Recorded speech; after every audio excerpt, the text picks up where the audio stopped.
The rain had come early that spring, soft at first, little more than a mist drifting over the rooftops of King's Landing. But by the eve of King Joffrey's wedding it had thickened to a steady drizzle that slicked the red-gold tiles of the great September of Baelor and dampened the silks of every knight and lady who jostled for a glimpse of the crowned boy-king. Glowing torches spat and hissed in the moisture, their smoke curling through the marble arches like half-forgotten ghosts. Beneath the vaulting, candles clung to life inside crystal sconces, their flames trembling as though in premonition. Yet the revelers noticed none of it. They smelled only the roasted boar and lemon cakes, heard only the roar of kettle drums and laughter, tasted only the dribbling sweet wine that left cheeks flushed and tongues loose. All of Westeros seemed to have squeezed itself into the September. Half the realm's nobility arrayed in cloth of gold, near 3,000 small folk crowding the stone steps outside. On that pale dais before the altar kneeled King Joffrey Baratheon, Lion of Lannister and young conqueror of the Blackwater. Nervous, yes, but bright with cruel delight as the High Septon raised his hands in blessing. And far below, in the forgotten hollow bones of Aegon's city, wildfire waited. It lingered still in cellars and secret vaults, emerald green and ancient, sealed away on Aerys' last orders when Jaime Lannister's blade had found the Mad Kings back a lifetime ago. Pyromancers whispered that the jars had slept as dragons slept, dreaming of bright immolation. A generation had passed, and fools believed the hoard accounted for, excavated, poured out, and quenched. Fools did not know the maze of cellars, the deeper cisterns walled off in black stone, the wells sealed in haste when Robert's rebels battered at the gate of the gods. The Guild of Alchemists kept meticulous ledgers, but ledgers cannot read dust or long memory, and wildfire is patient. It was not the alchemists who stirred it awake. It was simpler neglect.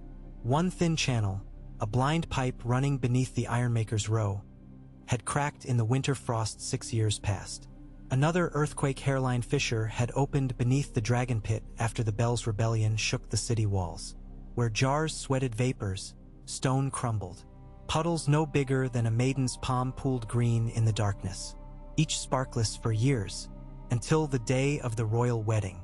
Sir Jaime Lannister leaned against a marble column, armored in gilt but without his sword. Kingsguard whites wrapped his broad shoulders.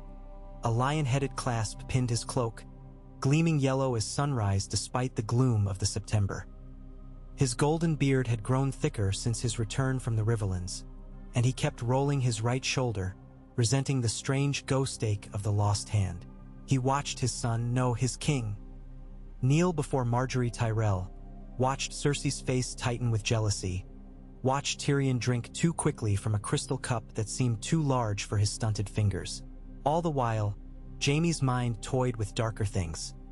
Daggers and shadows, rumors of vengeful Dornish plots, gossip of Stannis brooding on Dragonstone. But wildfire, he had almost forgotten wildfire. Almost. The scent found him first. A tang that curled beneath the perfumes and incense. Something bright and sharp like acid on silver. Jaime frowned. Old memories stirred. The burning of the Hand's Tourney Yard, green fountains of death at the Blackwater, Aerys' mad laughter when Elia's screams echoed up the Red Keep's corridor. Jaime straightened, scanning the hall. A torch to his left hissed louder than the rest, its flame bending toward the floor as though pulled by invisible hands. A drop of moisture dripped onto the torch's iron band, sizzling, and the torch popped, a single spark falling. It was nothing. Except the spark did not land upon damp stone. It struck a pale smear of liquid rippling across the flagstones. Jaime blinked. The smear burned sickly emerald, a tiny serpent of flame slithering outward. He moved then, pushing through gawkers. "Pyromancer!" he barked across the nave, but only Loras Tyrell heard, turning with a puzzled frown. Jaime shouted again. Yet in that instant the High Septon's voice rose, booming final words of matrimony, and trumpets blasted a jubilant fanfare. The emerald serpent hissed and split in two. Across the hall, Prince Tommen laughed, oblivious. Sansa Stark's pale eyes widened as she saw the crawling light at her feet. Tyrion's cup fell, shattering red wine like blood. Cersei's lips parted, a breath half-formed. Then the floor turned to sunfire. A sheet of green erupted along the flagstones, an ice-searing flash that devoured tapestries and benches in heartbeats. The wedding pavilion's wooden trestle tables burst from beneath, fountains of molten emerald spewing upward, shredding the carved lions and roses into flaming splinters. Musicians perished mid-note, their flutes melting into slag that fused with rib and lung. Guests screamed, but breath only fed the fire. Jaime's white cloak ignited. He ripped it free, smothering Tommen beneath it as columns exploded behind him. The dome overhead cracked with a sound like the world's spine snapping. Outside, small folk pressed upon the steps felt the September convulse. Bricks bulged outward, leaded windows shattered. A hurricane of green flame shot skyward in twisting plumes that blossomed into clouds shaped like monstrous dragons of jade glass. One gout tore through the King's Gate 2 streets away, blasting horse carts into the air. Another burst beneath the Street of Flower, hurling millstones that crashed like meteors through tenement roofs. Smoke the color of summer leaves rose and darkened the sky. It was but a beginning. Beneath every major avenue of King's Landing lay some line of wildfire still secret. As the September crumbled, pressure traveling through cracked channels ignited unseen reservoirs. At the foot of Aegon's high hill, 3 entire city blocks vanished in a single thunderclap, swallowed by rising emerald geysers that hurled stone and bone in equal measure. The fishmonger's market caved into itself, its stalls sucked into an inferno below. On Rhaenys' hill, the dragon forged atop the dragon pit's broken dome glowed green, scales liquefying, dripping molten bronze upon screaming crowds. The great bronze gates of the Red Keep glimmered before a surge of flame burst beneath them, peeling them open like petals, twisting them skyward. Within the keep's courtyard, Lord Tywin stood in polish and crimson, watching the skyline blacken. His eyes, ordinarily hooded, flicked from tower to tower. "Sound every bell," he ordered a porter who shook too hard to answer. "Seal Maegor's holdfast."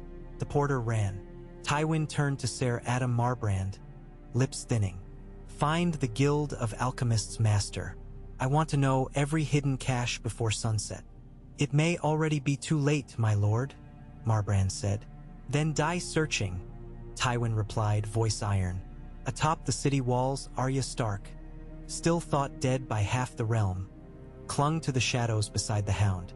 They had arrived 2 nights earlier, lingering in stables beyond the mud gate, waiting for some chance to slip into the festivities and ransom her to Lady Catelyn's kin. Now wildfire painted the river with emerald reflections. The Hound's burned half-face glowed sickly green. A drop of sweat rolled through bubbled scar tissue. "7 hells," Sandor Clegane muttered, voice raw. "Not again." Arya felt the heat though the flames were streets away. She trembled, not from fear alone, but from the strange thrill of justice. Joffrey's wedding burning, Lannisters and Tyrells feasting on their own terror. Yet the horror was too large to savor. Across the narrow sea of rooftops, people ran in every direction.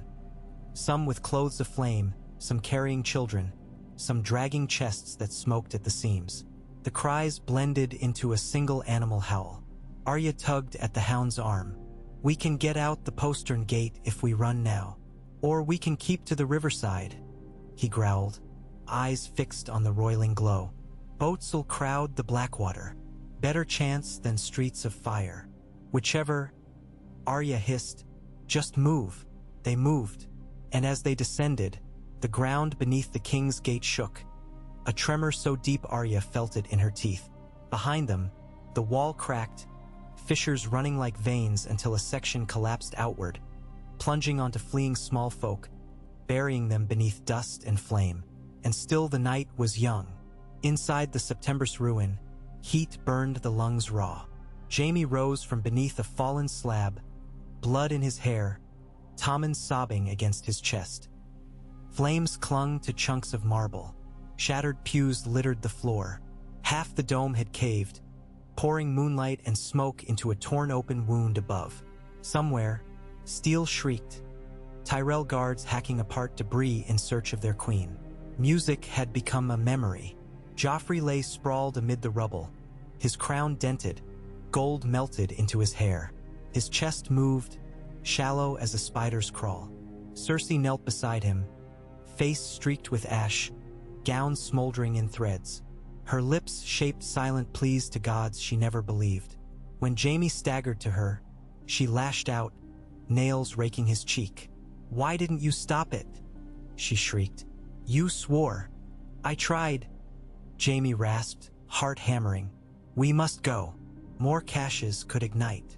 She gathered Joffrey's limp form, cradling him. "I won't leave him." Jaime saw the roof's remaining ribs glowing red. He could almost hear Aerys laughing in his skull. "Wildfire will not pity us, sister." Tyrion emerged from smoke, cloak half gone, hair blackened at the ends. "Move," he croaked, coughing wetly. Marjorie Tyrell stumbled behind him, veil aflame until Tyrion beat it down with his hands. Ser Loras carried the High Septon's corpse like a sack of grain, robes still smoldering. The air shimmered green at the edges of everything. Jaime ripped fine cloth from a dead page's jacket, wrapped Tommen's face. "Cover your mouths." He handed scraps to Tyrion and Marjorie. Cersei ignored him, still keening over Joffrey. A second blast shook the floor, beneath the September's crypts this time, hurling up tombstones and bones. A spray of emeralds splashed across marble 6 yards away, puddling before burning higher, higher, seizing beams already weakened. The vault groaned. Jaime seized Cersei's arm. "Carry him or leave him," he snarled. "Choose." She chose. Together they lifted Joffrey, Jaime bracing broken pillars with his shoulder as they passed beneath, Tyrion guiding them through smoke-choked aisles, Loras fending off shifting debris. Marjorie clutched Tommen's free hand, whispering calming nonsense. They reached a side portal, iron-banded doors blown wide, to find the Sept courtyard littered with bodies half-fused to cobbles. A lone Kingsguard lay headless, armor melted to bone. "Tommen," Jaime said, pushing the boy into Tyrion's arms. "Stay between your uncle and Ser Loras. Run east, toward the river. Keep low." "Where will you be?" Tommen whimpered. "Finding your grandfather," Jaime lied, but truth mattered little. He drew his dagger, a pathetic thing for a knight once famed for swordplay, and scanned the burning streets where chaos reigned. Along the Orphan's Way, Master Pyromancer Wisdom Helene staggered under the weight of a leather satchel heavy with parchment. Tears crawled through the soot on his cheeks. The guild hall behind him was ablaze, the treasured library where formulas and centuries of secrets lay flickering in the wind like autumn leaves. He had tried to explain that the chain reaction could not be stopped, that caches hidden deeper than records could recall would soon answer the call of flame one by one, each detonation waking the next, an alchemical dragon turning upon its makers. The king's hand would not listen. Lord Tywin had marched away with red gold cloak snapping, barking orders at every passing knight. Helene alone knew the extent, the geometry of doom. How far, how fast, how final. He envisioned King's Landing as an egg of stone, cracked open to reveal pure emerald light. No wall would matter, no levy of Sellswords. Only the river might deter the worst, but the Blackwater's oily sheen burned too. Helene clutched a vial of green liquid in his palm, one of the last stable samples he had salvaged. It glowed brighter than moonlight, bright even through his gloved fingers. He thought of casting it into the gutter, letting it perish. But knowledge deserved witness. If he survived, he would record every observation. Behind him, a roar like rent thunder signaled another vault rupturing near Flea Bottom. The ground underfoot rose and fell wave-like. Helene fell, parchment skittering into the gutter. When he scrambled, a heaving breath of heat scalded the back of his neck. He lurched forward, sprint limping toward the riverside, toward the dark promise of water. Yet knowing wildfire floated, burned upon water with equal hunger. By midnight, Maegor's Holdfast had become an island. All bridges to the outer bailey had been hewn down to keep fire and mob alike at bay. Lord Tywin commanded from atop the Maiden's Tower, pale hair whipping, eyes fixed on the glowing scars carving the city. From this vantage, King's Landing resembled a field of emerald poppies, each burst a monstrous bloom, their stems the streets.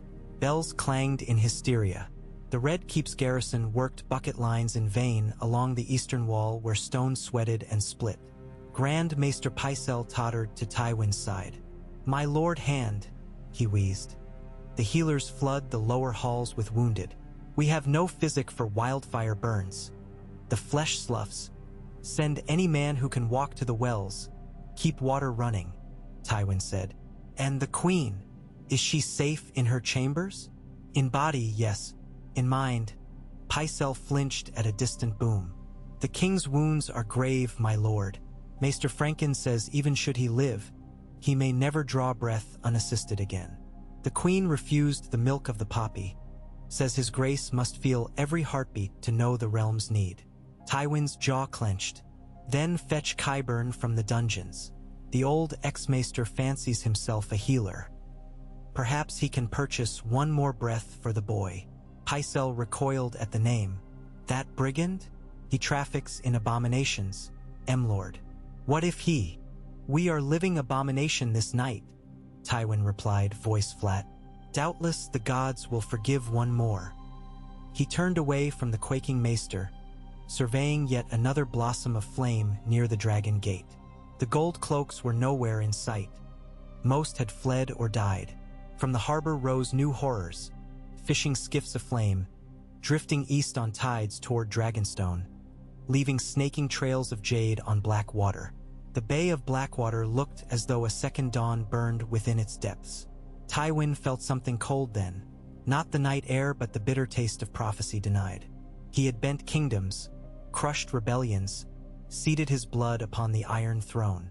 A few jars of wildfire, forgotten beneath rat-ridden cellars, threatened to undo a legacy. But legacy depended on survival. If the city must fall, let Lannisters survive it.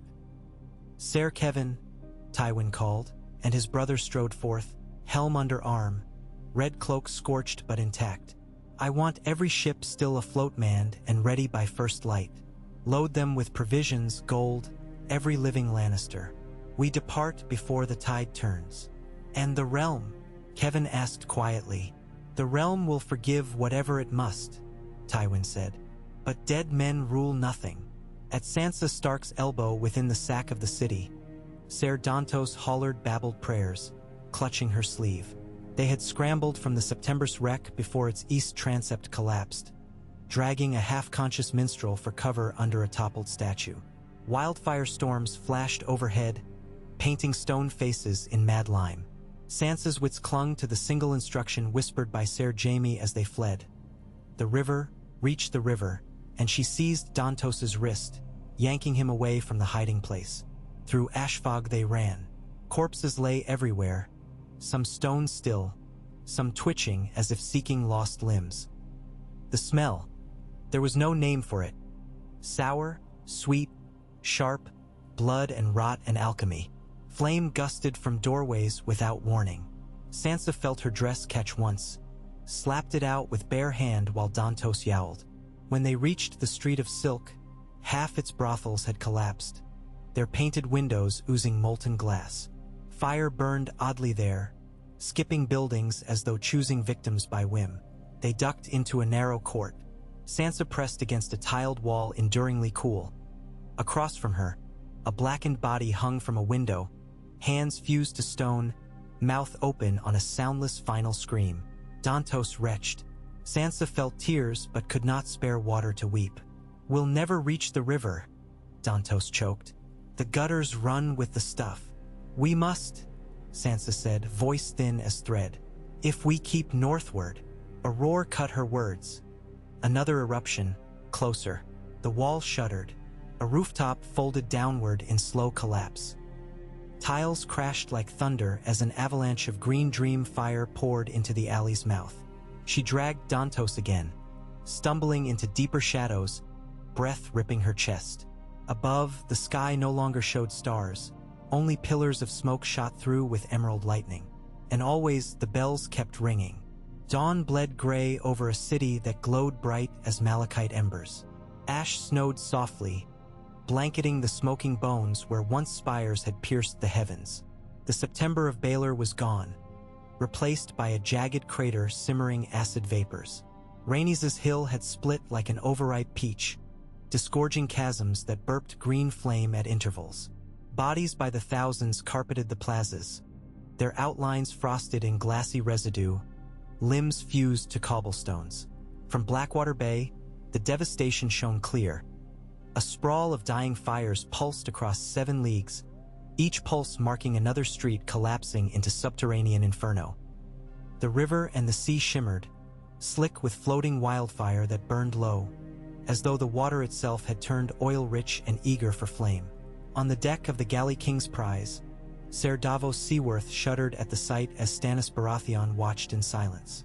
They had sailed from Dragonstone after ravens brought word of Joffrey's nuptials, but they arrived to witness not a wedding but apocalypse. "The gods have spoken," Melisandre whispered at Stannis' shoulder, voice wind low yet clear. "See the light, your grace. The false kings consume themselves. The way is open." Davos swallowed. He had seen the Blackwater's green fires once before, from beneath. It had cost him 4 sons. Now a city's worth of sons and daughters burned. His throat closed.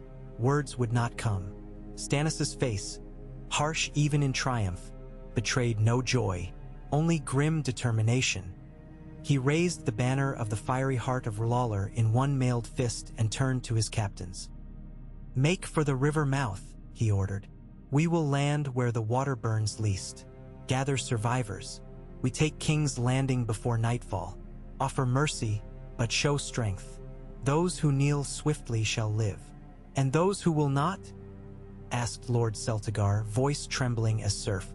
Stannis' blue eyes fixed upon the glowing ruin. "They have died already." Melisandre smiled as if she alone understood the calculus of flame. Within Maegor's holdfast, Qyburn worked beside the royal bed where King Joffrey lay pallid, breath ragged, lungs crackling with each inhalation. Cersei knelt, hand to her son's brow. Jaime stood guard by the door, one good Han, gripping his dagger. Tyrion sat in a corner, head bowed, fingers slick with blood he had used to help clamp arteries hours earlier.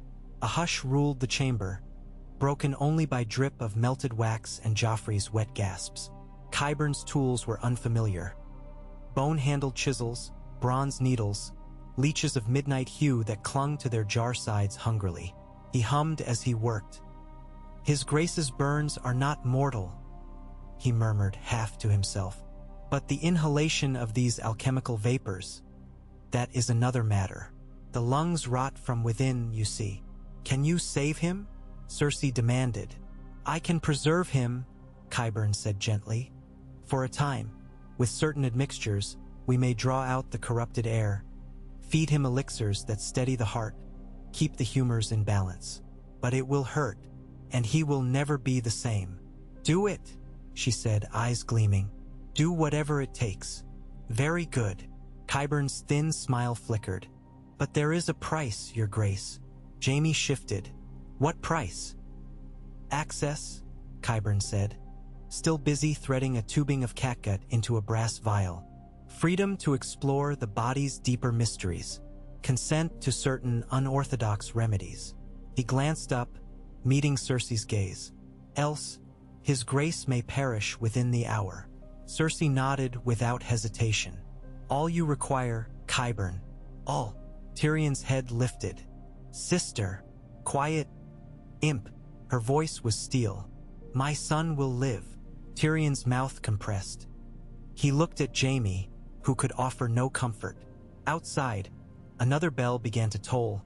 Slow, heavy, a dirge rather than alarm. Jaime knew that bell, the Mother's Mercy, rung only when plague or famine stalked the city. The sound echoed over the holdfasts, ripped bridges and broken walls.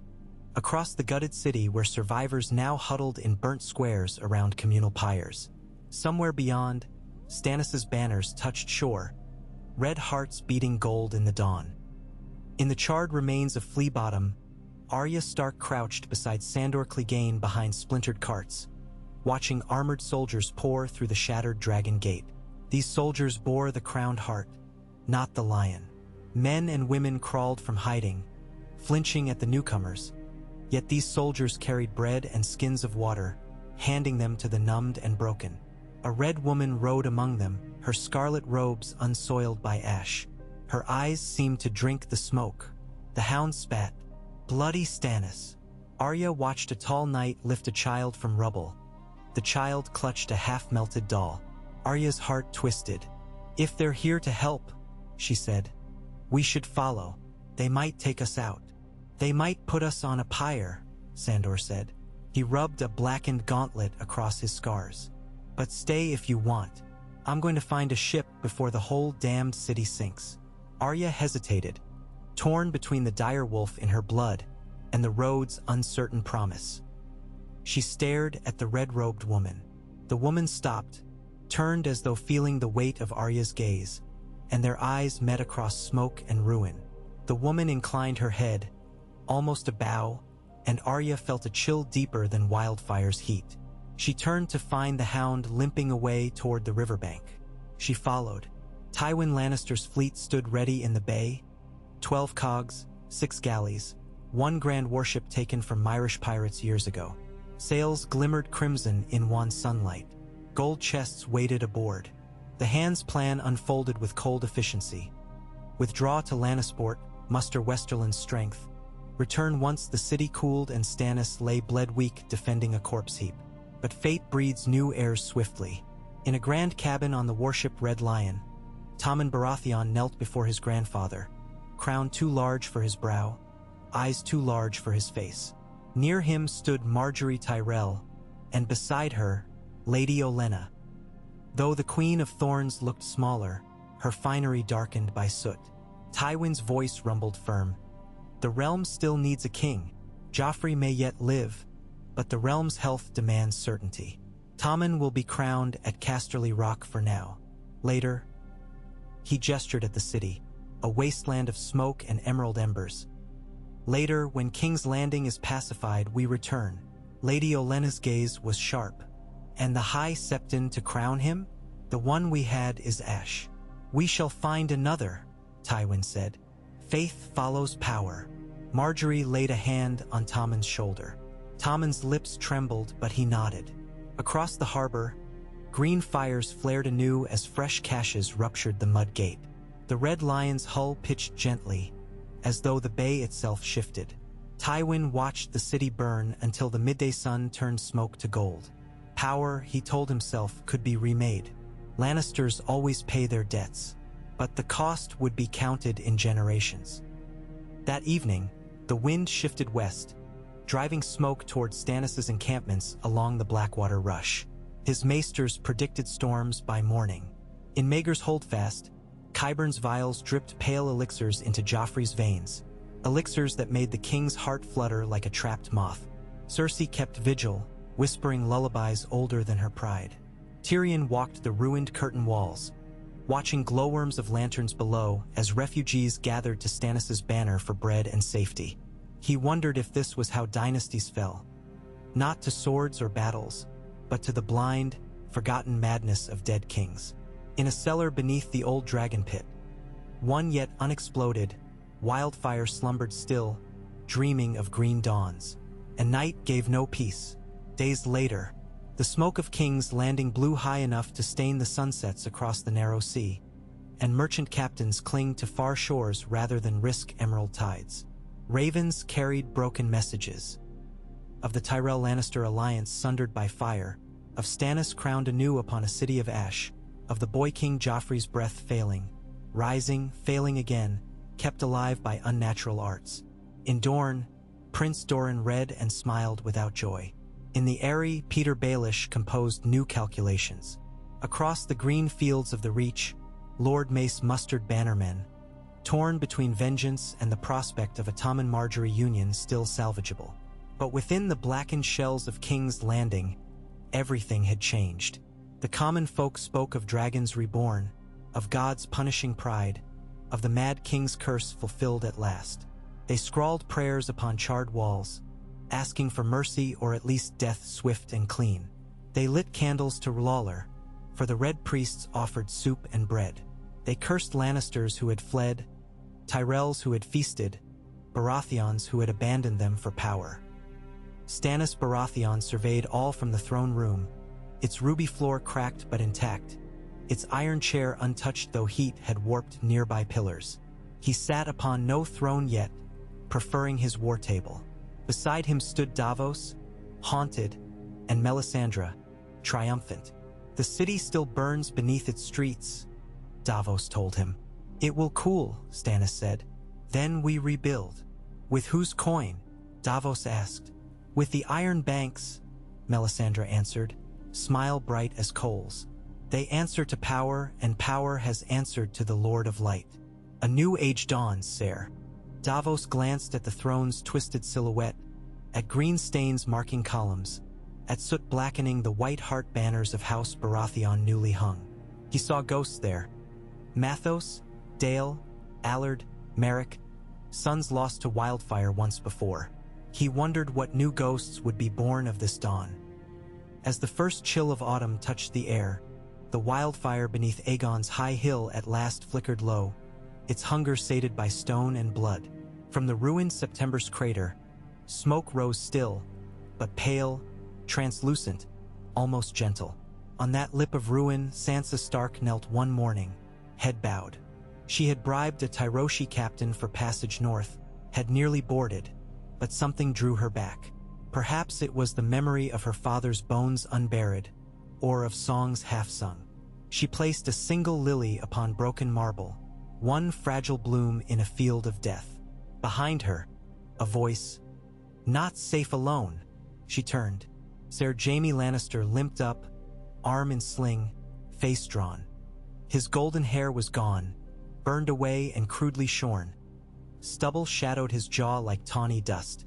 He carried no sword, only a knotted walking stave. "I am leaving," Sansa said softly. Jaime nodded. "North. Home." If any home remained, he did not say. "Your lord husband is dead," she replied, but bitterness dulled the word. "I mean to find my mother's kin, the Tullus. Riverrun smolders too." Jaime's eyes found the distant sea. "Yet north is cold and strong. You might survive." "You," he exhaled, shrug surrendered. "I must bury my son." His gaze dropped to the crater where Joffrey had fallen. "Or what pieces Qyburn will spare me." Sansa's hand found his. They said nothing more. Night again. Beyond the city, fields lay bare of harvest. Smoke had blighted the crops. Rats fled in droves, some ablaze, streaking like living comets into dark soil. Wolves howled in the distant Kingswood. They had not been heard so near the city in a century. The moon rose green, or seemed to, haze painting its face with wildfire memory. High on the red keep, Melisandre held a torch aloft, chanting in High Valyrian, her voice a silk thread weaving through the night. Stannis approached, grim silhouette against the torchlight. "How long before your king's peace holds?" she asked. "Peace," Stannis echoed as though tasting an unsavory fruit. "There is no peace, only aftermath." "Aftermath births truth," Melisandre said. She gestured at the scorched horizon. "The dawn after doom leaves only what must be. Burn away lies, reveal steel. You, my king, are that steel." Stannis's face did not soften, but his shoulders squared. "Then we begin tomorrow. Food for the people, levies for the walls." "A sacrifice first," Melisandre murmured, eyes shining. "Fire must be fed." Stannis's gaze hardened. "We have burned enough. For now," she allowed, smile small. Below, the city slept fitfully, its dreams flickering green. Thus the wildfire that Aerys Targaryen once hoarded to birth his dragonfire apocalypse awakened 30 years too late. Not for the Mad King's final scream, but for his grandson's wedding feast. In a single night, it unmade alliances, toppled pillars of gold and rose, raised new gods and new kings upon fields of ruin. The Game of Thrones, once played with daggers and whispers, now smoldered beneath glassy slag. Yet ambition is like wildfire too, smothered only for a breath before burning anew. And somewhere in that labyrinth of blackened stones, a jar yet unbroken waited for the next stray spark. Rain washed the smoke toward the sea, But 3 days after the catastrophe, the sky above King's Landing still pulsed a bruised jade in the dark hours before dawn. A wet hush had settled over the city, broken only by the rasp of shovels biting ash-soft earth and the muted sobs of those who dug. On the steps that once led to the September of Baylor, a line of small folk waited, each clutching a scrap of cloth or bone, the last remnant of a loved one. Davos Seaworth stood beside a wagon stacking corpses, sleeves rolled, palms blistered from work more fit for grave worms than knights.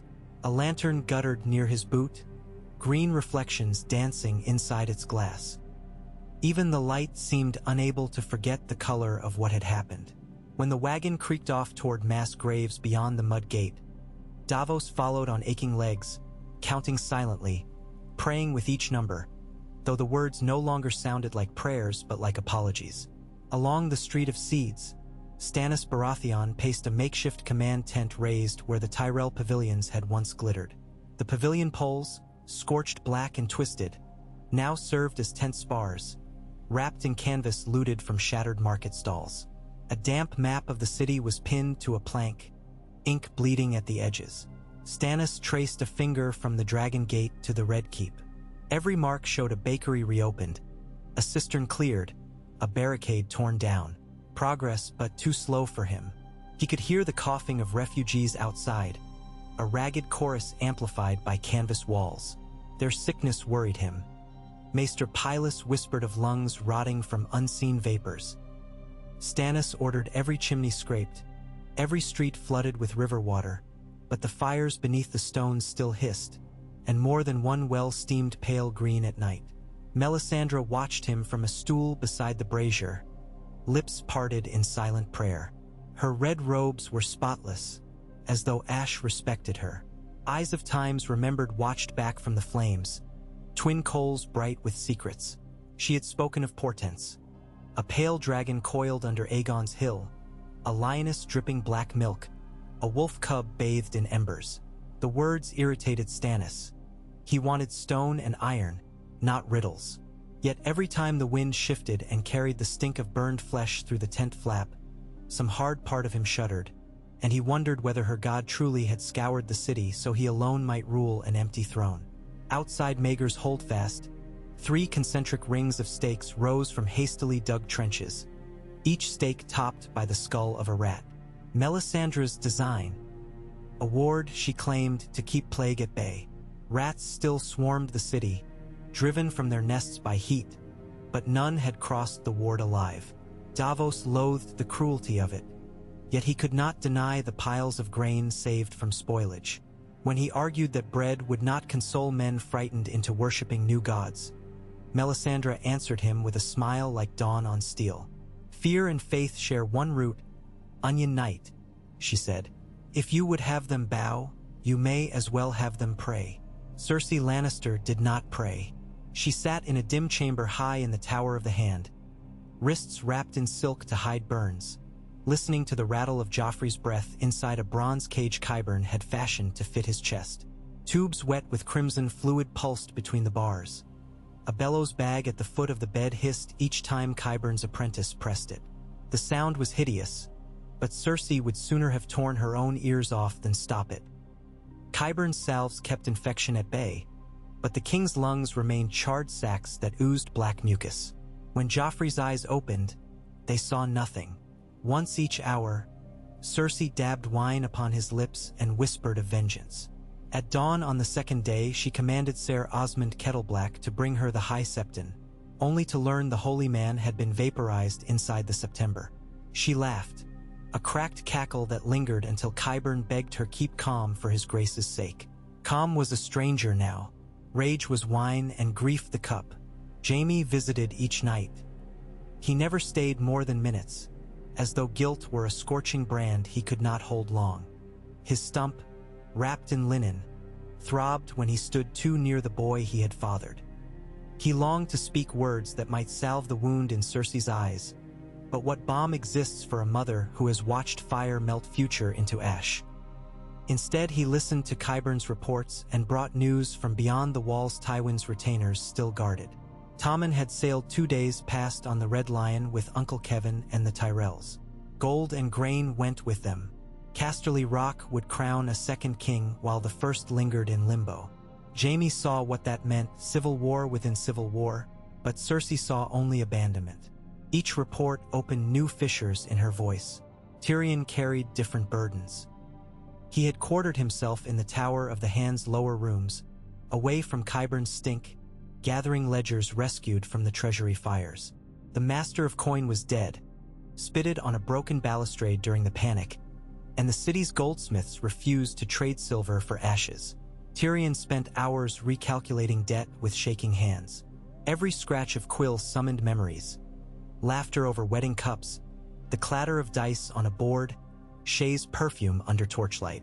Her face returned to him in dreams.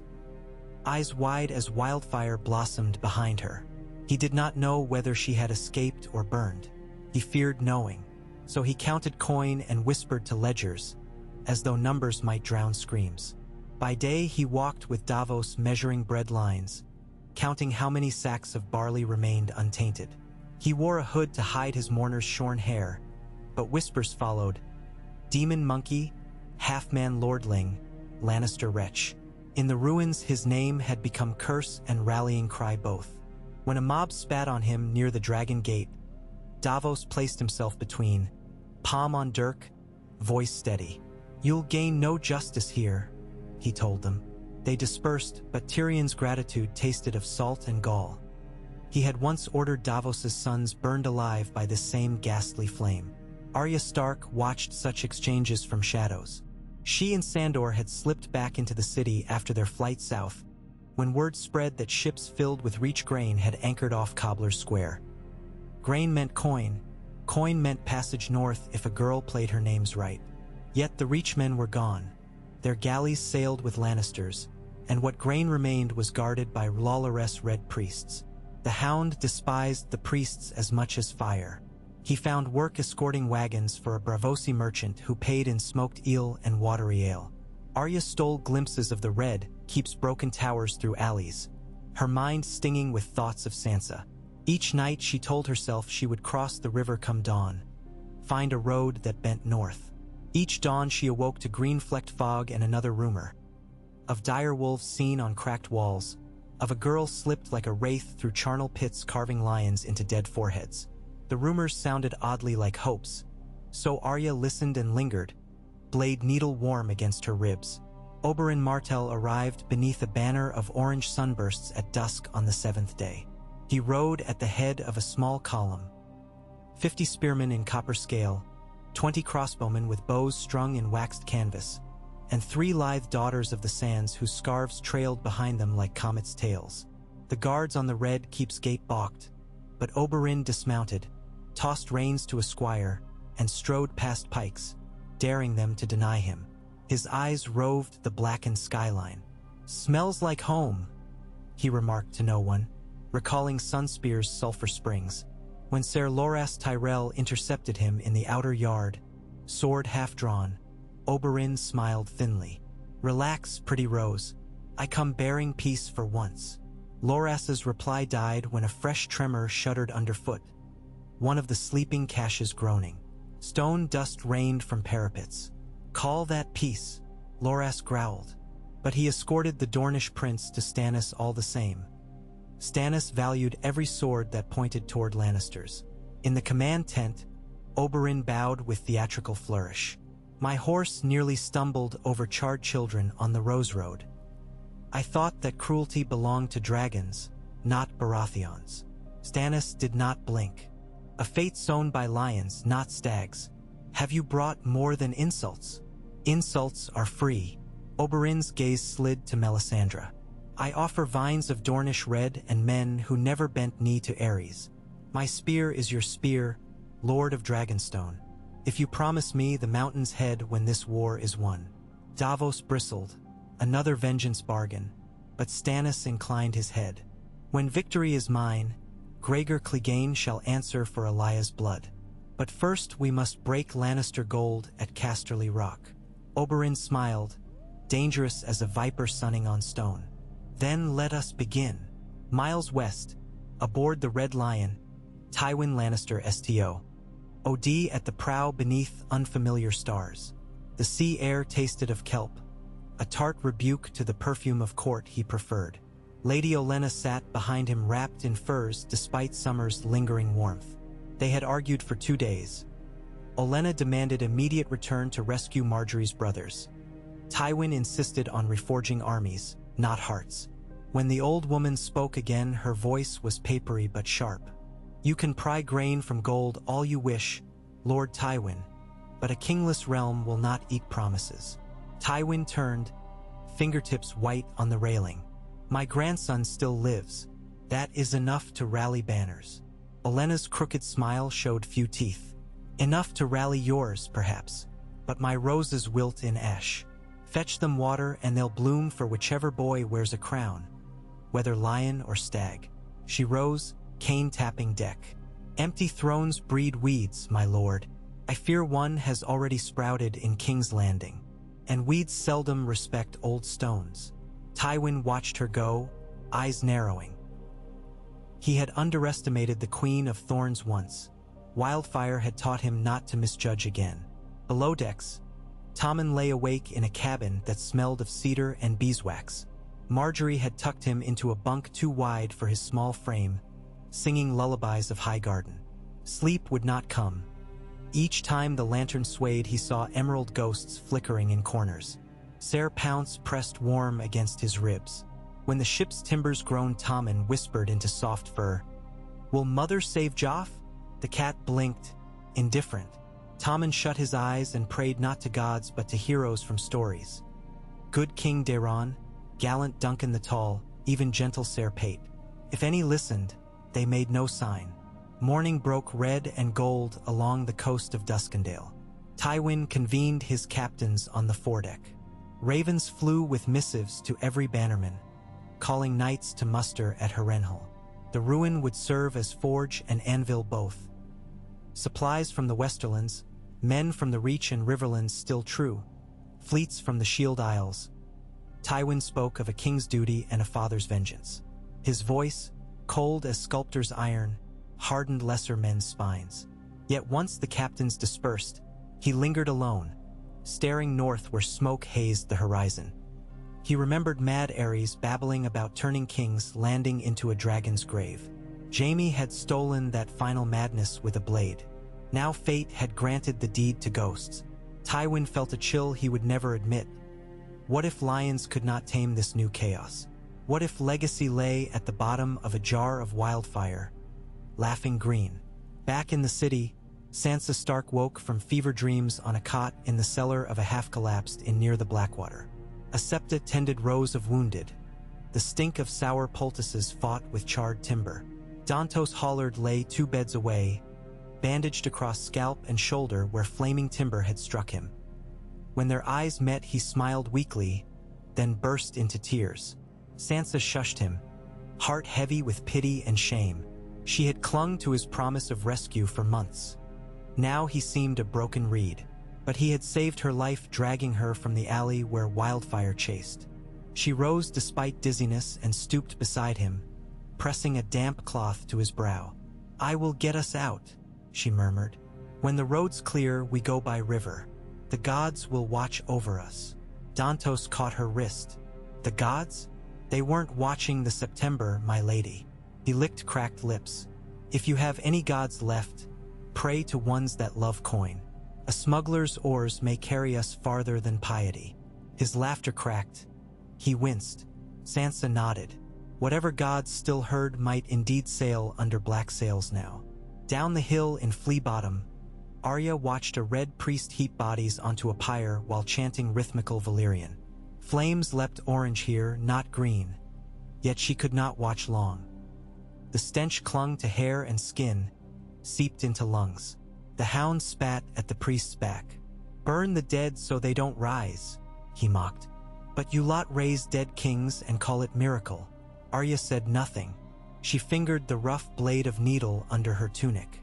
She had met death in Bravosian alleys and Riverland streams. She knew its voice. Now it spoke in Wildfire's crackle and in Stannis' promises. River or road, she must leave soon, before the city's fever swallowed even wolves. That night, Melisandre climbed the Tower of the Hand with a single torch. The corridors were black, tapestries long torn. At the summit, she found a half-open door leading to a terrace where ash snow gathered in drifts. She planted the torch in a bronze sconce and began to breathe a chant older than old Valyria. Smoke twisted from her lips, curling into shapes. First a lion, then a stag, then a boy crowned yet faceless. The shapes dissolved, replaced by the vague outline of a dire wolf with eyes of burning coal. Its muzzle parted in silent howl, and from its jaw tumbled shards of broken ice. Melisandre's eyes fluttered. When she opened them again, her pupils seized flame, reflecting vision only she saw. A shadow soaring on charred winds, wings made not of leather but of green glass, eyes twin suns. She dropped to one knee, heart pounding. "Dragons of glass," she whispered. "Aerys crypti ixes esse vestri." Fire's secret lies beneath the western hill. Below, in vaults where wildfire still pooled thick as honey between cracked jars, something shifted. It was small, almost timid, a single bubble rising through viscous green. It popped at the surface, releasing a sigh of vapor that smelled of copper and roses. In that sigh lay memory of dragonfire. The stone around the pool warmed by a finger width. Qyburn felt it in his bones miles above, twisting a wire on Joffrey's breathing cage. The lantern in his workshop flickered green for one heartbeat, then stilled. He glanced at the glowstone lamp he kept on a shelf, a novelty from Ashai said to change hue near strong alchemical auras. Pulsed once, faint jade. A grin stretched his lips. "The city is not done with miracles," he murmured, and reached for fresh parchment. Scribbling formulae that mixed wildfire with sweet water and bloodroot sap, Cersei saw only the spasm that crossed Qyburn's face. "What?" she demanded. "Is he dying?" Qyburn tucked parchment away, wiping smile. "No, your grace. He is stable. But I may have found means to heal lungs beyond leech and tincture. It will require certain reagents." She leaned forward, desperate. "Whatever you need, fetch them." "Some reagents," he said softly, "still burn beneath our feet." Her eyes narrowed. "You would pry jars from catacombs aflame? You will be roasted alive. For a king's breath, who would not chance burning?" Qyburn's gaze glittered. "I will need strong men to haul stone and chain, and your leave to open sealed passages." Cersei swallowed fear thick as clotted cream. "Take them, but if you fail, you will still have a second son," he said with mild respect. "Yet I do not intend to fail." Jaime agreed to lead the retrieval, though dread sagged his shoulders. He chose 4 veterans. Ser Meryn Trant, burned but standing. Trant's squire, silent and quick. An ex-Blackwater sailor who feared nothing but drowning. And Brienne of Tarth, whom Jaime trusted more than any knight alive. She had reached the city 2 days earlier with a handful of East Road refugees, drawn by rumors of witchflame. When Jaime asked her aid, she said only, "For the realm." They descended through collapsed passages smelling of ruin, lanterns hissing. Wildfire's glow pulsed beneath cracks like a dragon heart. At a shattered arch, they found a corridor half filled with green liquid undulating like molten jade. Jaime ordered chain hooks fastened to roof beams while Brienne scaled rubble to chip loose half-intact jars lodged in walls. Sweat dripped, fumes bit eyes. Each jar they freed, they plunged into damp sacks coated in river clay, praying it smothered any spark. 2 jars cracked beyond salvage. The sailor slipped, arm submerging to elbow. He screamed as glove dissolved, flesh bubbling. Brienne hauled him back. Trant ended his agony with a dirk. They left him where he fell. No flesh-born thing could be retrieved. At last they climbed with 4 intact jars, each sloshing beneath wax. Jaime's head spun. He leaned against Brienne. "We have gambled with worse odds," she reminded him. "Not since I killed a king," he muttered, but they pressed on. When Qyburn saw the jars, he bowed low as a penitent. Cersei watched him draw a thin copper tube from a case, insert it through wax, siphon a single ounce into a crystal vial, then dilute with chilled sour wine and powdered mirut. The mixture rolled emerald to amber.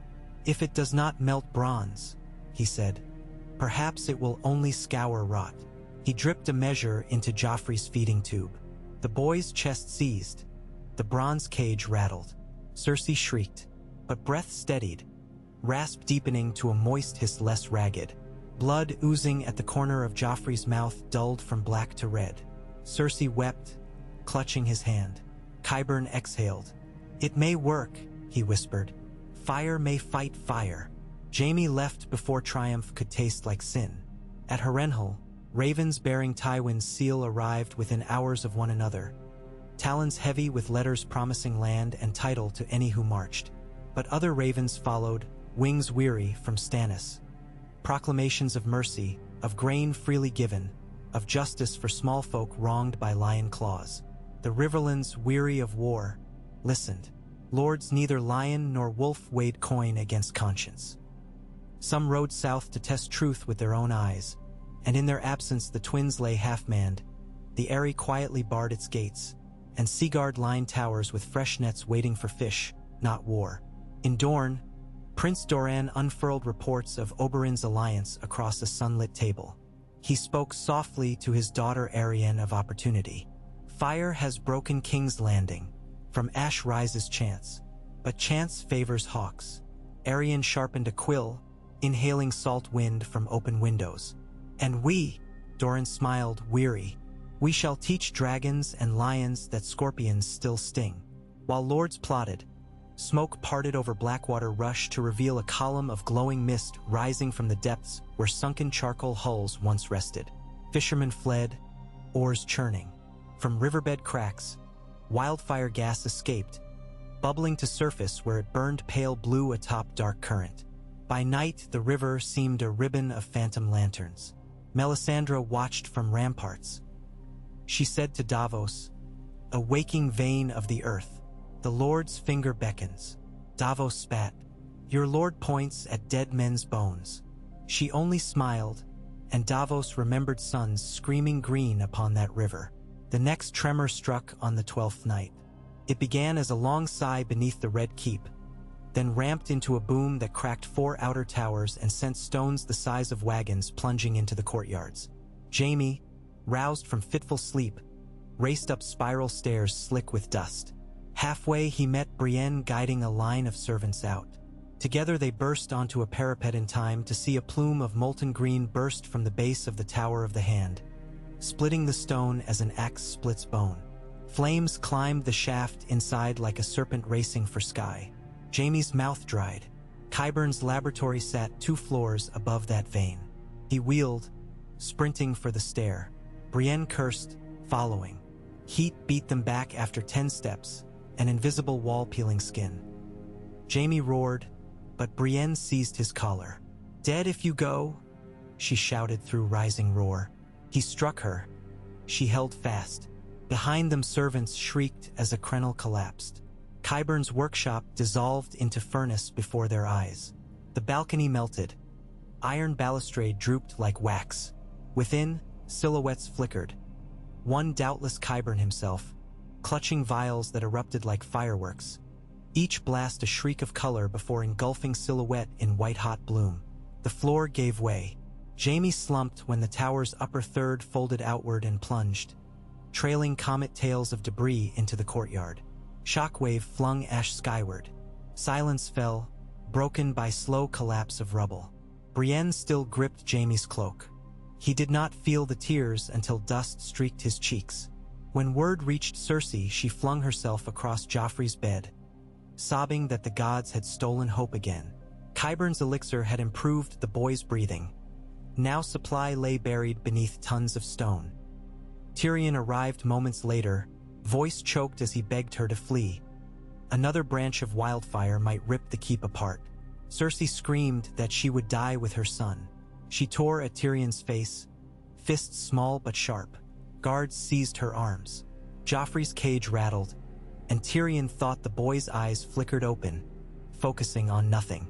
He whispered apology and fled. Stannis convened council at dawn. The blast had shattered half the keep's outer ward. Storerooms of grain now smoldered. Into tense silence rode Ser Balon Swan with white cloak singed. He had ridden hard from the Gold Road, trailing dust. "Sire," he said to Davos, for Stannis dismissed Swan as relic of lion loyalties. Bands of Sel's words under the Golden Company's sigil march east. Their captains claim a boy with the name Aegon Targaryen leads them. Davos felt chill. Stannis scoffed, one pretender more. Yet Melisandre's eyes sharpened. Fire's ghost coiled round too many thrones. She whispered that only Azor Ahai could stand against dragons old or new. Her gaze drifted to Stannis' sword, Lightbringer, its flame tempered but dulled by ash. "Steel must be tempered anew," she murmured, "or replaced by glass born of true fire." Arya crept through the hull of an overturned fishing skiff on the riverbank that night. She listened to water lap sludge, thinking of her mother and Robb. She imagined Robb alive beyond the neck, banners roused when word came of wildfire vengeance. She imagined Nymeria prowling green forests with a pack of wolves half the size of horses. Dreams were all she owned.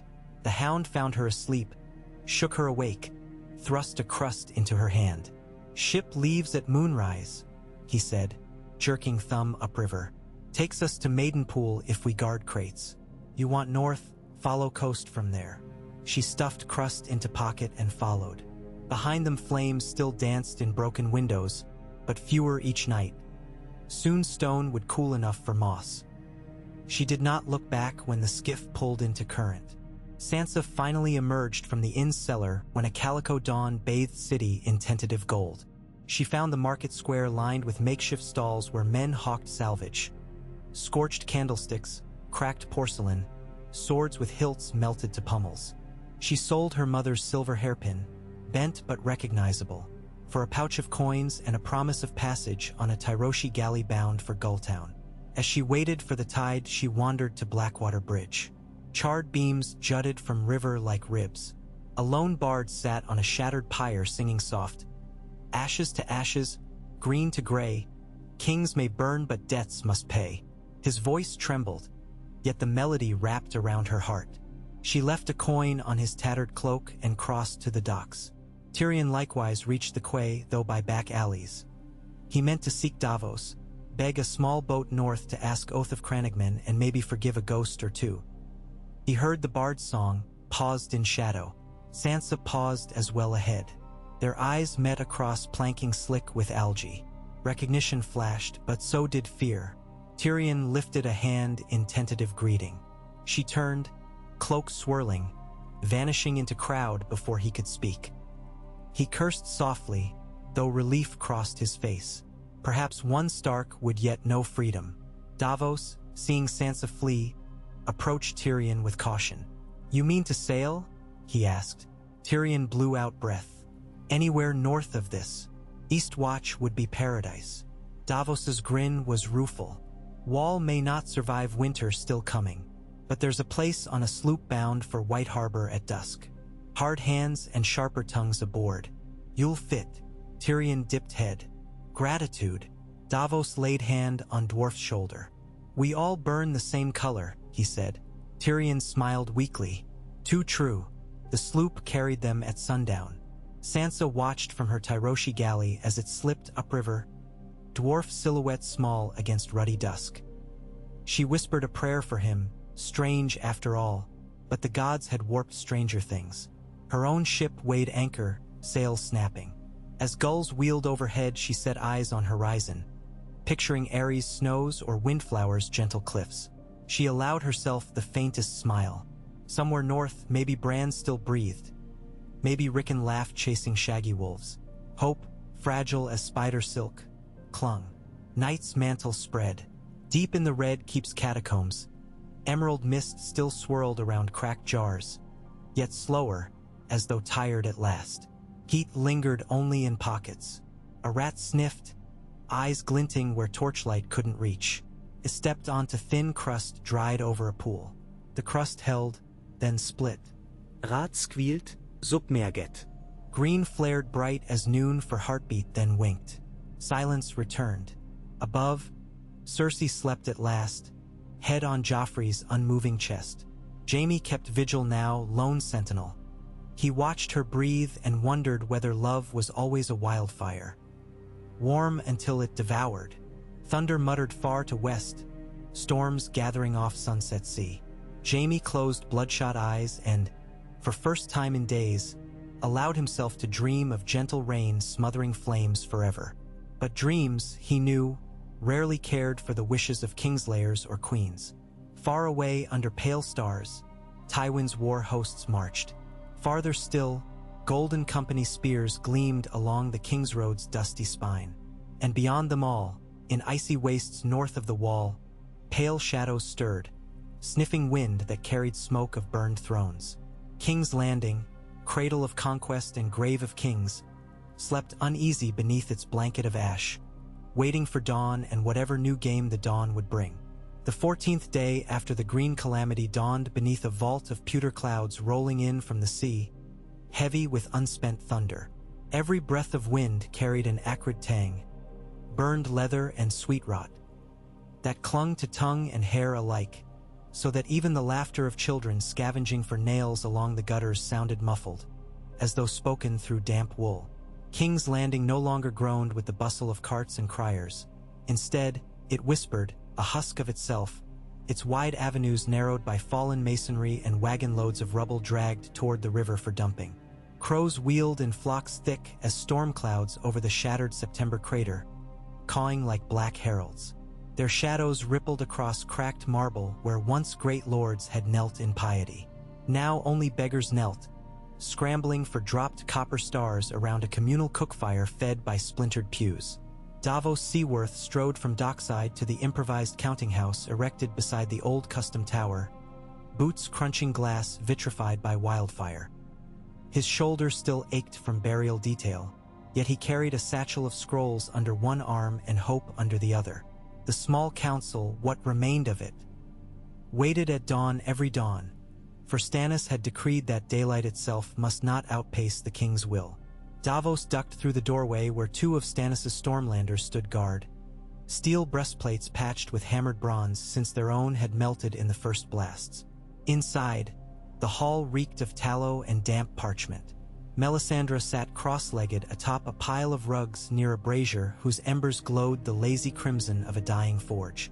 She did not look up when Davos entered. Her eyes reflected coals, as always.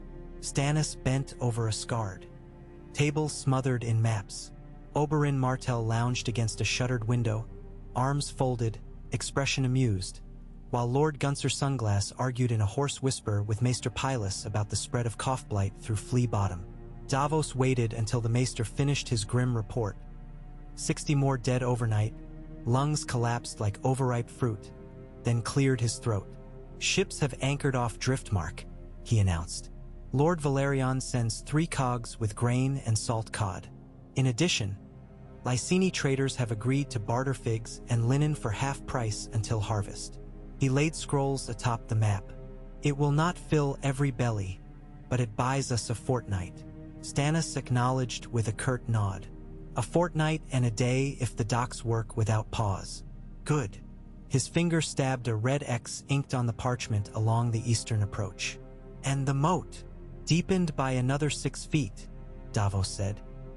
Engineers beg more laborers, but the messengers claim half the survivors able to swing a pick are already at work on the southern wall breach. Then press every able hand, Stannis said. Even the lepers, if they stand. Idleness breeds treason.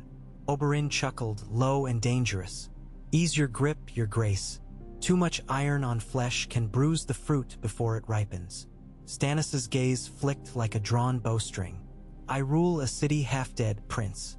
Bruises are the least of my worries. He looked to Davos again. What word from the Riverlands? A few lesser lords answer our call, Davos replied. They send provisions and promise levies when harvest's in. Fear tethers them. They have seen lions burn and roses wither. But winter's breath will turn fear into hunger soon. If we cannot restore fields beyond the walls. Restore. Stannis barked a laugh like flint on stone. The earth itself weeps poison. We farm ashes now. He turned on Pylus. Say it plain. How many will die come frost? Pylus's shoulders sagged. If stores continue thus, perhaps 15,000-20,000. Silence spread like oil. Even Oberyn straightened. Melisandre's stare never wavered from the coals, yet she murmured a prayer under her breath. "Our flames endure." Stannis exhaled through his nose. "Then we ration double. Bread for children first and soldiers next. Those who cannot fight must learn to fish." He gestured at Davos. "Arrange nets, lines, trade coracles for milling wheels. We harvest the sea." Davos inclined his head, though his gut twisted. The bay still shimmered with floating pockets of wildfire that kindled whenever tide met fresh seep. Nets drawn through that fiery slick often caught death instead of fish. Yet descent would do no good. Stannis was a man of walls. Build or break, those were his only verbs. A servant boy entered with a wooden goblet of watered wine, hands shaking. Stannis drank without preference, wiped his mouth on the back of his sleeve. "Next," he said. Oberyn stepped forward, serpentine grace in motion. "My Dornish spears grow restless. They expected battles, not shovels." He flicked fingers toward the map. "Let them range east of the Rose Road. There are pockets of loyal lions prowling, possibly foraging under Tywin's orders. My men will hunt them." Davos opened his mouth to caution, but Stannis spoke first. "Take 200 and sweep the countryside, but leave peasants untouched. We win loyalty through order, not terror." Oberyn's smile bared white teeth. "Terror is so often the shortest road to order, but as you wish, my king." He bowed and swept out in a swirl of patterned silk. When the prince's footsteps faded, Stannis rubbed temples, fatigue etched deeper into gaunt cheeks. "If Tywin strikes before winter, we cannot hold these walls. Every plank we place, wildfire undermines." His gaze drifted to Melisandre. "You spoke of dragon glass beneath the hill. Have your visions changed?" At last the Red Woman lifted her eyes, pupils twin dark moons encircled by ember ring. "Visions never change, your grace. Only our understanding of them does." She stood, robes falling about her like liquid blood. "The fire shows a beast of glass and flame chained beneath stone, yearning for breath. Should it wake, the city will burn anew. But should we chain it deeper, flood its maw with holy water, it may slumber and age." Stannis's jaw clenched. "We have no holy water. We have black water." Melisandre dipped her head. "Then we drown the beast in its own bile." She paced toward the door without another word. Stannis scowled after her. "Davos?" he said softer. "Do you trust her?" "I trust what my eyes see," Davos answered. "And they have seen her call fire where none stood." He hesitated. "But I do not trust what she sees." Stannis grunted, as close to agreement as he might come. Across the ruined city, Qyburn's legacy smoldered beneath the crushed tower of the Hand. Yet not all his servants had perished with him. 2 youths, acolytes once apprenticed in the dark arts of stitching flesh to brass, crept under moonlight to sift cinders. They found cracked vials still smelling of spice and rot, bundles of flensing knives half buried beneath slate, and, miracle of miracles, the lacquered case that held 7 glass leeches of black blood. Breathless, they slipped the treasures into satchels and vanished into Warren's below street of sisters. Such artifacts drew whispers in the shadow markets springing up along the inner wall where honest men feared to tread.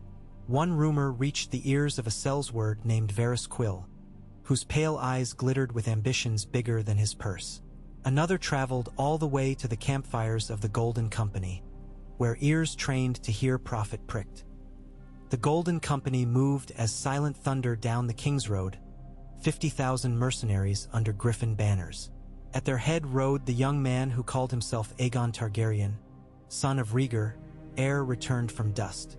Gray clouds broke above them, and sunlight glinted off golden helms shaped like roaring dragons. Harry Strickland, the elephant-hearted commander, kept a wary distance from the prince's saddle, for Aegon's fervor burned brighter than any sellsword's oath, and fervor could upend deals. Yet when Strickland glimpsed the smoking green hump of Aegon's high hill on the horizon, even his mercenary's soul stirred at the thought of coin minted in Dragonfire chambers long cold.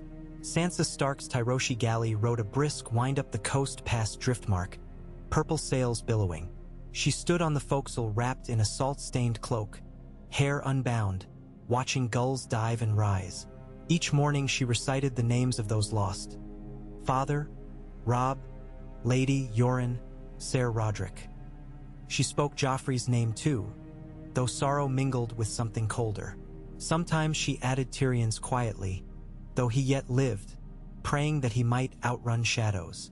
The captain, a foppish man named Caro Eudes, eyed her with half-friendly curiosity, for noble girls seldom hired deck passage under false names. Yet her pouch was heavy, her manners soft, and no one else aboard could read or write. Useful, Caro decided, for keeping manifests. Thus Sansa spent evenings copying cargo lists by lantern glow, ink staining her knuckles. Work steadied her thoughts. On the fifth night, as Dragonstone's volcanic silhouette faded behind them, the sea began to throb under oars. Caro summoned Sansa to view lights flickering far astern. At first she feared wildfire slicks had followed, but the glow was too steady, like stars strung low on water. Caro murmured in Valyrian. Another sailor spat the word, spyglass. Sansa's heart fluttered. Who follows? She asked. Caro shrugged. Could be Lys, could be pirates, could be ghosts. He tapped the railing. But sails carved like silver threads, has the look of Myrish slaver galleys, perhaps. Sansa's stomach clutched. She returned below, penned a short prayer to the seven, tucked it under her pillow with her mother's bent hairpin, and resolved to keep a dagger near. Tyrion Lannister's sloop, Wave Whisper, hugged the northern shore of Crackclaw Point, sails patched with hide. Captain Kahlo, a lean Volantene, treated passengers with polite disinterest and rats with lethal zeal. Iron traps clacked in corners day and night. Tyrion spent hours on deck near the prow, nursing wine watered by river runoff, mulling the hollowness behind his ribs. He thought of Tisha, where was she now? And Shay, where she lay curled in flame, and of the imp in children's tales who collected tears in silver thimbles. He wondered how many thimbles could be filled by the city's grief. Gulls screamed overhead, and he smiled. Their harsh chorus sounded like the laughter of jaded gods.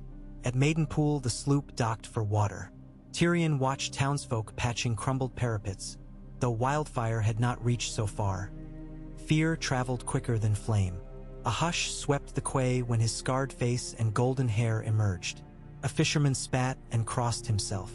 Tyrion tugged his hood low, but shame braided with relief inside him. Here, hatred at least meant he was still someone. Davos disembarked to purchase salt cod and barley flour. Tyrion tagged along, anxious to stretch legs. They passed a sept where candles burned for the dead of King's Landing. Tyrion left a copper stag at the altar. Small offering, Davos mused. For a large sin, Tyrion replied, voice sharp. Davos nodded. Coppers saved men once. They may again. They walked back in silence, two lives braided by fate's coarse twine. That night, off Maidenpool's harbor mouth, a galley flying the silver seahorse of House Velaryon rendezvoused with Wave Whisper. Davos shared ale with the Velaryon first mate and learned of Lord Velaryon's secret hope: to seat his daughter on the Iron Throne as bride to Stannis' daughter Shireen, uniting bloodlines. Davos said nothing. He served the king, not rumor.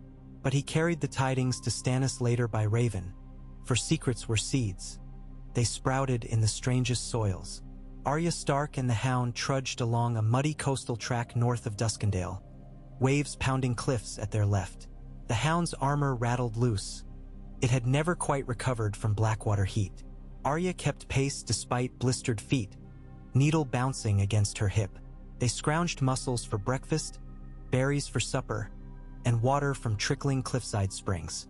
One morning they came upon a burned-out hamlet where 3 broken men, army deserters, ransacked charred beams for salvage.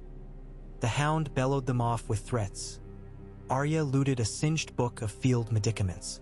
She could not read half the words, but the diagrams entranced her. Bones, sinews, herbs. She tucked it beside Needle, feeling wiser somehow. Nights they camped in hollows or empty barns, building small fires Sandor called mouse piss, huddling for heat. When wind howled off the bay, it seemed to carry whispers. Lady of Winterfell, little wolf, north. One dawn, approaching Rosby's mossy woods, they found a procession of small folk walking south, entire families with carts laden with sacks of grain and bundles of blankets. The folk looked gaunt yet resolute. Arya hailed a gray-haired matron. The woman told of a herald bearing the fiery stag who promised coin for every bag of oats delivered to King's Landing. "Says Lord Stannis pays twice the rate," she croaked. "Better sell than starve." Arya thanked her and walked on, thoughtful. Stannis's need would strip the countryside bare. Winter would find empty granaries. The thought tempered her small hope for the city's rebirth. She pressed north harder. In the throne room of Casterly Rock, Tommen Baratheon knelt while the High Septon newly elected, a soft-voiced man named Septon Baldric, anointed his brow with 7 oils. The audience chamber, carved into the mountain's red heart, rang with hymns echoing off gold-veined pillars. Tywin Lannister watched from a stone dais, Olenna Tyrell beside him. Their eyes never left Tommen's pale face. When Baldric declared the boy his Grace Tommen, first of his name, defender of the faith and lord of the 7 kingdoms, horns sounded. Yet the cheers felt thin beneath the cavernous ceiling. Many Western lords remained suspicious of hasty coronations outside King's Landing's sept ruins. Tywin understood optics. He planned a second crowning in Old Town come spring, under the Hightower's auspices. But time pressed. Scouts reported Stannis reinforcing river crossings.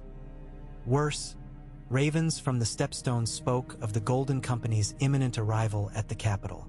Tywin clenched jaw. 2 dragons, 1 glass, 1 gold, circled his house. He would clip wings or die trying. Later, in a candlelit council chamber, he unrolled campaign plans across a marble table shaped like a roaring lion. Ser Kevin, Ser Adam Marbrand, and Lord Randall Tarly pored over routes. Olenna sat spinning a golden thread round her finger.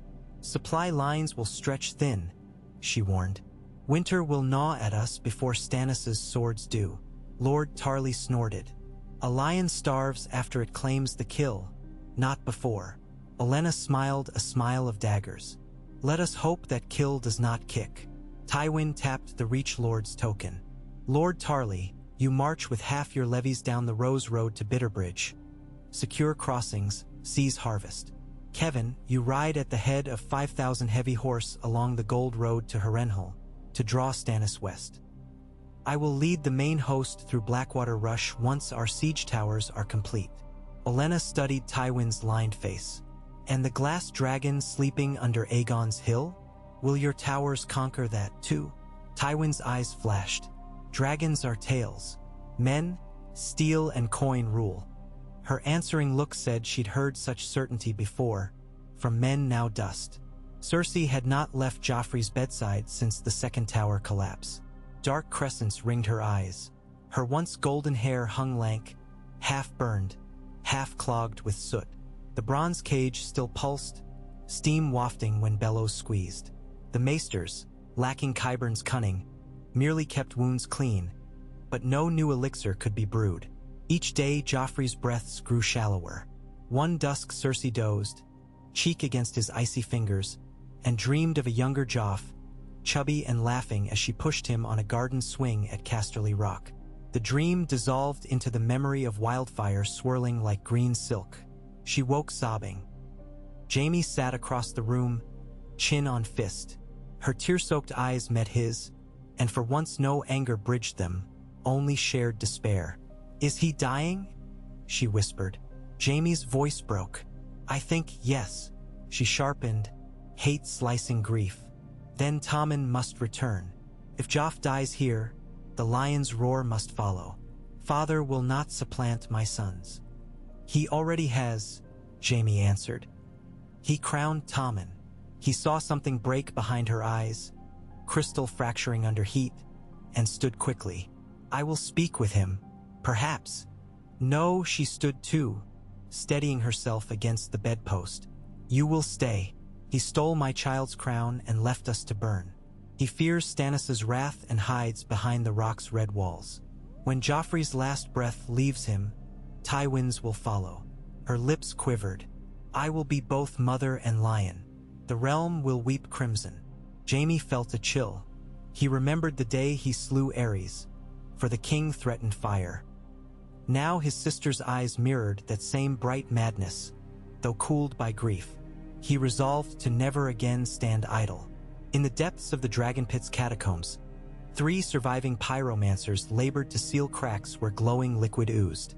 They rolled lead sheets, hammered rivets, murmured prayers to ancient gods of forge and fire. Master Wisdom Belgar, half his beard scorched away, wielded tongs gripped by blistered hands. When his apprentice Tremaine reported a faint tremor, Belgar cursed. "Stone settles. Ignore." But that night Tremaine crept back, curiosity stoked by rumors of glass dragons, and pride at a seam. He glimpsed something beyond the slime, a shard of translucent crystal curved like talon, embedded in rock, pulsed faintly. Fascination overrode fear. He scraped soot away. The shard revealed more, broadening into a plate segmented like scale. He tapped. It chimed. He fetched a torch. The flickering glow lit an entire crystalline skeleton entombed within. Wings folded, jaws open in silent roar, eyes hollow orbs. A dragon sculpted of wildfire glass. Tremaine gasped. The torch's heat kissed the shard. Emerald veins sparked inside like wildfire waking. A crack popped, spiderwebbing across the chest plate. Tremaine lunged to replace stone slab, but too late. A vent hissed, hot and sweet, singing his eyebrows. He fled, screaming. Behind him, green vapor filled the chamber, swirling around the dragon's ribs like breath returning. By dawn Belgar summoned guards, but the tunnel entrance belched smoke too thick to breach. The pyromancer wept, certain the guild's sins had birthed a demon they could neither weaponize nor smother. Still he wrote a letter to Lord Stannis begging for iron caps, alchemical corks the width of wagon wheels, to plug the catacombs before calamity spread. The raven bearing that plea never reached the Red Keep. A crossbow bolt felled it over the City Watch barracks where unrest brewed. The City Watch, gold cloaks once numbering 5,000, had dwindled to less than half, and many who remained wore ash-stained cloaks rather than the bright mantles burnt away. With Tywin gone and Stannis mistrusting their lion loyalty, the Watch patrolled only daylight hours, favoring merchant quarters still capable of bribes. In Flea Bottom, new powers rose. Gangs of orphans called Green Children, whose faces bore geometric scars from glass shards, and a sect of barefoot penitents flagellating themselves with thorn whips, chanting of green judgment. Melisandre saw opportunity. She dispatched red priests bearing soup kettles to distribute bread at dusk before flaming braziers. There they preached that fire cleanses while water forgets. Many desperate souls listened, lured by heat and food. Among them, a gaunt washerwoman named Elaine confessed to hearing voices in burned stones. A priest declared her touched and hushed. Melisandre pricked Elaine's finger over a candle. The blood ignited turquoise. An omen, she said, that the fires of light would soon unveil a new champion. Stannis, hearing such from Davos, barked, "I need spears, not candles." Yet he allowed the priests to grow their flock, for hungry bellies filled by any means were fewer mouths raised in riot. On a ridge 2 leagues southwest of Sow's Horn, Kevin Lannister's vanguard encountered scouts of the Golden Company. Arrows sang at dawn. A skirmish left 13 dead before the Sellswords withdrew, leaving behind a crimson banner stamped with a cross chain and manacle. Kevin studied the cloth. Aegon's symbol. They called him the Liberator, for he promised to break chains of coin lords and grant small folk lands. Populist nonsense, Kevin thought, but dangerous nonsense. He doubled outriders and sent ravens to Tywin. Elephant approaches. Tywin's answer came by nightfire, hold positions. Await siege engines. Harry Strickland, reading captured copies of the same message, chuckled. "The lion thinks he chooses where to bite," he told young Aegon. "But we are no mice." The prince, flaxen-haired, 19, brow stern, traced King's Road lines on a tattered map. "We take the city while the fields starve. We parade wagons of grain behind us. Small folk will open the gates." Strickland, veteran of 100 rearguard retreats, winced at arrogance. "Walls may yet stand despite flames. Stannis holds the river. Aegon's blue eyes shone. Then we sail. The company took the stepstones for our fleet. We land at the Blackwater mouth, as Aegon the Conqueror did. We show these burned sheep a dragon's return. Street. Rickland bowed, though misgiving nodded inside him. Dragons, whether glass or flesh, tended to devour first loyalty, then life. Arya and Sandor reached Maidenpool just as Wave Whisper departed. They passed the sloop in the outer harbor, Sandor flipping a board salute at Davos on deck. Arya eyed the dwarf cloaked beside him. Was that Tyrion? She could not be sure. No matter, she had wolves to find. They sold the Braavosi merchants' crates for 3 silver stags and boarded a wagon train headed to Saltpans. The driver, a broad woman named Shauna Stone, carted barrels of pickled herring destined for White Harbor. She let Arya perch on the seat provided she got any fish that spoiled. Arya agreed readily, dagger flashing nimble in sunrise haze. Sandor stomped alongside, grumbling of the stink. One evening Shauna shared rumor. A Sellsword host massing at Seven Streams, led by a lad bearing dragon purple. They pay in golden dragons heavier than a baby's skull, she said, chuckling. But coin's no use if winter takes the roads. Arya asked about wolves along Trident's banks. Shauna spoke of packs the size of ponies crossing at night. Hope pinched Arya's heart. Somewhere Nymeria roamed, the North's herald, and where Nymeria prowled, maybe Bran's ravens still flew. Sansa's galley fought rising seas rounded Sweet Sister Isle, sails reefed tight. On deck sailors cursed as a storm split clouds, lashing rain. Sansa helped tie down barrels, hands raw on rope. Lightning cracked, illuminating black sails closing from port side. 3 slim warships, hulls painted midnight, prows shaped like manticores. The Myrish raiders Caro had feared. Drums boomed across waves. Caro barked orders. Ballisti creaked. The galley carried no soldiers. Sansa felt cold calm settle. Panic would drown faster than sea. She recalled Tyrion's lessons on defense. Use terrain, narrow approach, strike throat. The galley had narrow walkways above oarholes. She seized a fallen boarding pike, braced between crates. The first raider closed, grappling hooks biting rail. Myrish corsairs swarmed, curved knives flashing. Sansa blocked a strike, driving pike but into attacker's gut, then swung tip upward, slitting cheek. Another corsair lunged. Caro shot him with crossbow. Rain made deck slick. Blood made it worse. A sailor fell screaming into churning water. Sansa planted feet, remembered needle lessons. She lowered pike, used it as staff, swatting a blade aside, thrusting but into enemy knee. When he crumpled, she grabbed his dagger, flung it at another raider, missed but bought breath. Caro's mate cut grappling ropes. Raider vessel drifted. Second raider neared, firing flaming pots. One smashed on deck, fire sputtering orange. If that fire reached cargo of lamp oil, doom. Sansa acted without thought. She grabbed wet sailcloth, smothered flames, hands searing. Pain seethed. She gritted teeth. Third raider veered, seeing sister ships repelled, but launched one final stone by mangonel.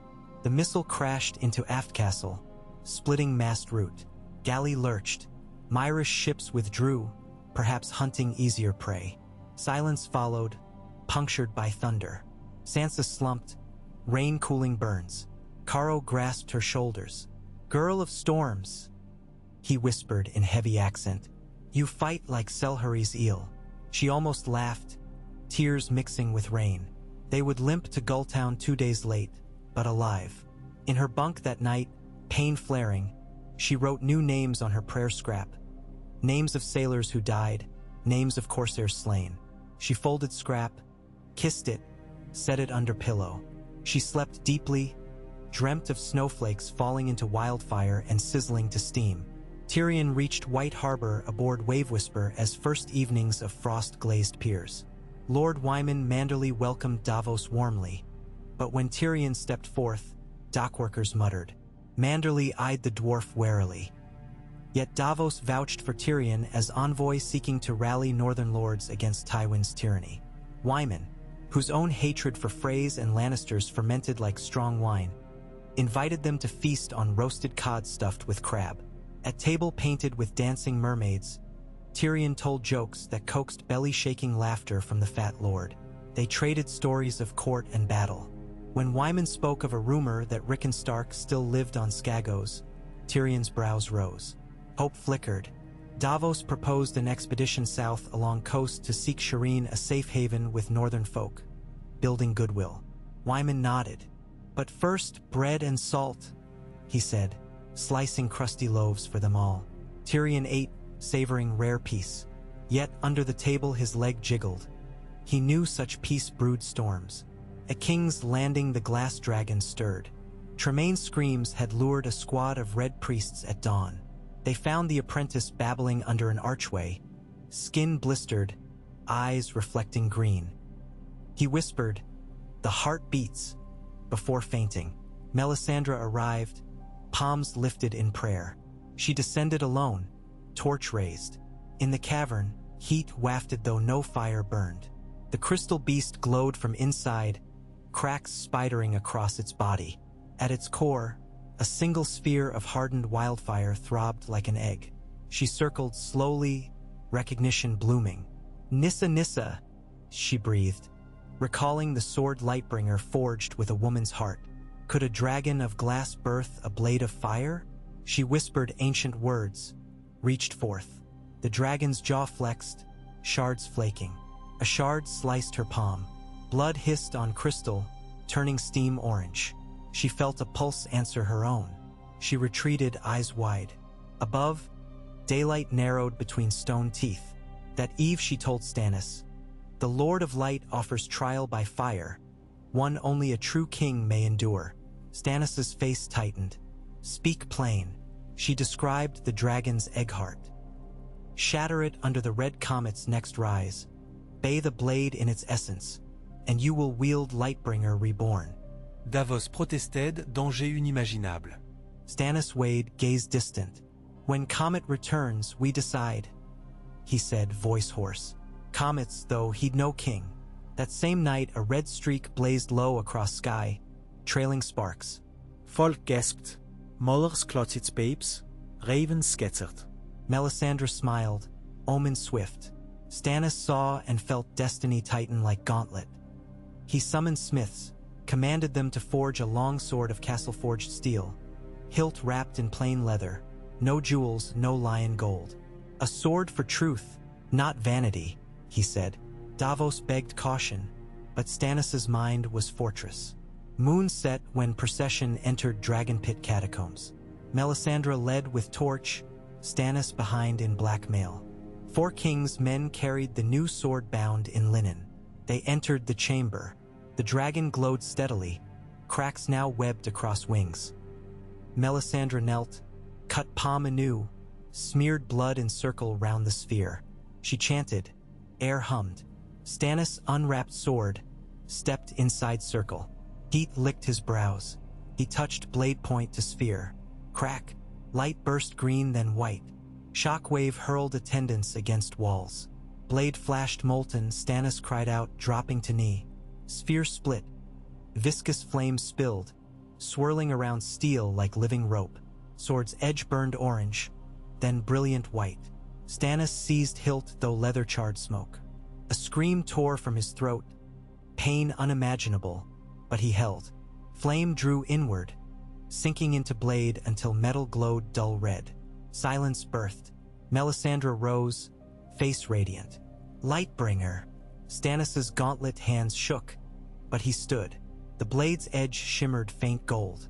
He eyed it, chest heaving, then thrust it overhead. Fire rushed along fuller, flaring a yard past tip, bright as sunrise. The cavern filled with roaring light. Attendants crawled away, blinded. Melisandre laughed, arms wide. Azor Ahai, come again. Outside, watchers on towers saw glow erupt from pit's roof vents.